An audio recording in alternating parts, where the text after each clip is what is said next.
Vadodara MS યુનિવર્સિટીમાં સ્થાનિકોને પ્રવેશને લઈને વિરોધ થયો છે અને એનએસયુઆઈ દ્વારા પણ ઉગ્ર વિરોધ કરવામાં આવ્યો। તમામને પ્રવેશ આપવામાં આવે તેવી માંગ સાથે વિરોધ કર્યો છે।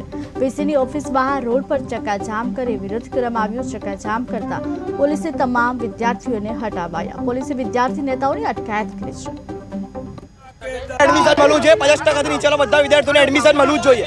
આવી તાનાશાહી નહીં ચાલે। વીસીના અમે લોકોએ વિરોધ કરવા ફૂલ તૈયાર છે અને અમારે વડોદરાના છોકરાઓને એડમિશન મળવું જ જોઈએ। કશું criteria merit cut off declare કરવામાં આવ્યો નથી।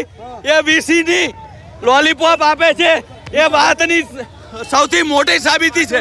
એક ટાઈમે એમએસ યુનિવર્સિટીની કોમર્સ ફેકલ્ટીમાં 15,000 વિદ્યાર્થીઓને એડમિશન આપવામાં આવતા હતા, ત્યારે આજે 7,200 નો આંકડો આપીને લોલીપોપ આપવાની વાત કરે છે। વડોદરાના વિદ્યાર્થીઓને વાલીઓને ઊંધા ચશ્મા પહેરાઈને ઉલ્લુ બનાવવાનું કામ આ વાઇસ ચાન્સેલર વિજયકુમાર શ્રીવાસ્તવ